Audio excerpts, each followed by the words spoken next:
CM ಅನ್ನ ಭೇಟಿಯಾಗಿದ್ದಾರೆ ಕರ್ನಾಟಕ ವಿದ್ಯಾರ್ಥಿ ಸಂಘಟನೆ. ಈಗ 56,000 ಹುದ್ದೆಗಳ ಭರ್ತಿಗೆ ಸಂಘಟನೆ ಮನವಿಯನ್ನ ಮಾಡೋದಕ್ಕೆ ಮುಂದಾಗಿರುವಂತದ್ದು. 6 ತಿಂಗಳೊಳಗೆ ಹುದ್ದೆ ಭರ್ತಿ ಮಾಡಿ ಅಂತ ಮನವಿಯನ್ನ ನೀಡೋದಕ್ಕೆ ಮುಂದಾಗಿದ್ದಾರೆ. ಸಿಎಂ ಡಿಕೆಶಿಗೆ ಅಧ್ಯಕ್ಷ ಕಾಂತ್ ಕುಮಾರ್ ಮನವಿಯನ್ನ ಮಾಡಿದ್ದಾರೆ. ಅಖಿಲ ಕರ್ನಾಟಕ ವಿದ್ಯಾರ್ಥಿ ಸಂಘಟನೆಯ ಅಧ್ಯಕ್ಷ ಇವರು ಶಿಕ್ಷಣ ಇಲಾಖೆ 80,000 ಹುದ್ದೆಗಳ ಭರ್ತಿಗೆ ಮನವಿ ಮಾಡಿದ್ದಾರೆ. ಅಖಿಲ ಕರ್ನಾಟಕ ವಿದ್ಯಾರ್ಥಿ ಸಂಘಟನೆದವರು ಇದೀಗ ಹೊಸ ಸಿಎಂ ಡಿಕೆ ಶಿವಕುಮಾರ್ ಅವರನ್ನ ಮೀಟ್ ಮಾಡಿ ಬಂದಿದ್ದಾರೆ. ಖಾಲಿ ಹುದ್ದೆಗಳನ್ನು ಬೇಗ ಭರ್ತಿ ಮಾಡಿ ಅಂತ ಮನವಿ ಸಹ ಕೊಟ್ಟು ಬಂದಿದ್ದಾರೆ. ಮತ್ತೊಂದು ಕಡೆ 6 ತಿಂಗಳ ಕಾಲಾವಕಾಶ ಕೊಟ್ಟಿದ್ದಾರೆ. ಯಾಕಂದರೆ 6 ತಿಂಗಳ ಒಳಗೆ ಸುಮಾರು 56,000ಕ್ಕೂ ಹೆಚ್ಚು ಸರ್ಕಾರಿ ಹುದ್ದೆಗಳನ್ನು ಭರ್ತಿ ಮಾಡಬೇಕು ಮತ್ತು ಇಲಾಖೆಯವಾರು ಮಾಹಿತಿ ಕೊಡಬೇಕು ಹುದ್ದೆಗಳು ಎಷ್ಟಂತ ಎಂಬುದೊಂದು ಕಡೆ ಮನವಿ ಸಹ ಮಾಡಿ ಬಂದಿದ್ದಾರೆ. ನಮ್ಮ ಜೊತೆಗೆ ಅಖಿಲ ಕರ್ನಾಟಕ ವಿದ್ಯಾರ್ಥಿ ಸಂಘಟನೆ ರಾಜ್ಯಾಧ್ಯಕ್ಷ ಕಾಂತ್ ಕುಮಾರ್ ಅವರ ಮಾತಾಡ್ತೀನಿ. ಸರ್ ನಮಸ್ತೆ. ಈಗ ಸಿಎಂ ಅವರನ್ನ ಮೀಟ್ ಮಾಡಿ ಬಂದಿರಿ, ಸಮಯ ಕೊಟ್ಟಿದ್ರಾ, ಎಷ್ಟೊತ್ತು ಮಾತಾಡಿದ್ರಿ, ಏನಂತ ಮಾತಾಡಿದ್ರಿ, ಏನಾದರೂ ಭರವಸೆ ಕೊಟ್ರಾ? ಸರ್, ಇವತ್ತು ನಾವು ಅವ್ರ ಹತ್ರ ಏನಂತಂದರೆ, ಇವತ್ತು ನಾವು ಏನು ಇಷ್ಟೆಲ್ಲ ಹೋರಾಟ ಮಾಡಿದ್ವಿ, ಇಡೀ ರಾಜ್ಯದಲ್ಲಿ ಪ್ರತಿಯೊಂದು ಜಿಲ್ಲೆಯಲ್ಲೂ ನಾವು ಹೋರಾಟ ಮಾಡಿದ್ವಿ.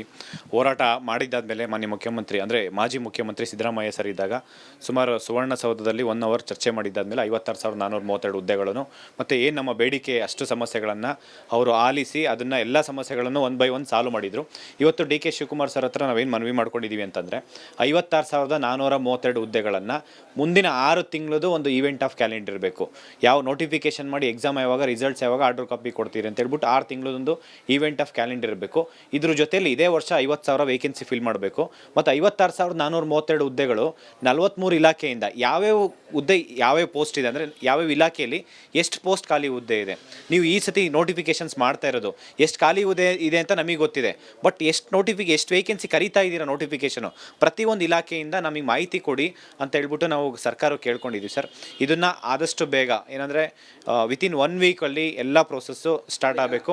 ಯಾಕಂದರೆ ಬಂದಂಥ ಸಿ ಎಂಗಳು ಅದೇ ಮಾತಾಡ್ತಾರೆ. ನಂಬಿಕೆ ಇಟ್ಟಿದ್ರೆ ಇವ್ರ ಮೇಲೆ ಏನಾದರೂ ಭರವಸೆ ಕೊಟ್ಟರೆ ಏನಂತ ಮಾತಾಡಿದ್ರಂತ? ಸರ್ ನೋಡಿ, ಈಗಂತೂ ನಮಗೆ ಸರ್ಕಾರದ ಮೇಲೆ ಸಂಪೂರ್ಣವಾಗಿ ಭರವಸೆ ಹೋಗಿದೆ.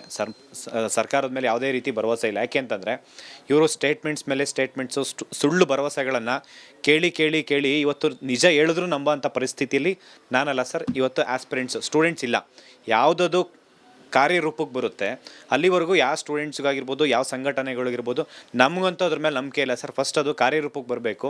ಅದಾದಮೇಲೆ ಸ್ಟೂಡೆಂಟ್ಸ್ ಪ್ರಾಮಾಣಿಕವಾಗಿ ಆ ಒಂದು ಹುದ್ದೆಯಲ್ಲಿ ಆಯ್ಕೆ ಆದಮೇಲೆ ನಮಗೆ ಒಂದು ಸ್ಯಾಟಿಸ್ಫ್ಯಾಕ್ಷನ್ ಅನಿಸುತ್ತೆ. ಇಲ್ಲ ಸುಮ್ಮನೆ ಭ್ರಷ್ಟಾಚಾರ ಮಾಡ್ಕೊಂಡು ಹೋಗೋದು ಆ ರೀತಿ ಅಲ್ಲ. ಭರವಸೆ ಕೊಟ್ಟರೆ ನಿಮ್ಗೆ ಏನಂದ್ರು ಸರ್? ಭರವಸೆ ಕೊಟ್ಟಿದ್ದಾರೆ ಸರ್. ಅಂದರೆ ಮಾಡ್ತೀನಿ ಅಂತ ಹೇಳ್ಬಿಟ್ಟು, ಅದು ಬರೀ ಮಾಡ್ತೀನಿ ಅಂತ ಹೇಳೋದಲ್ಲ, ಅದು ಕಾರ್ಯರೂಪಕ್ಕೆ ಬರೋ ತನಕ ನಮ್ಮ ಹೋರಾಟ ನಿಲ್ಲಲ್ಲ ಸರ್. Thank you sir. ಇದಿಷ್ಟು ಅಖಿಲ ಕರ್ನಾಟಕ ವಿದ್ಯಾರ್ಥಿ ಸಂಘಟನೆ ರಾಜ್ಯಾಧ್ಯಕ್ಷ ಕಾಂತ್ ಕುಮಾರ್ ಅವರ ಮಾತಾಗಿತ್ತು. ಕ್ಯಾಮ್ರಾ ಪರ್ಸನ್ ಧನುಷ್ ಜೊತೆ ವೀರೇಶ್, ರಿಪಬ್ಲಿಕ್ ಕನ್ನಡ, ಬೆಂಗಳೂರು.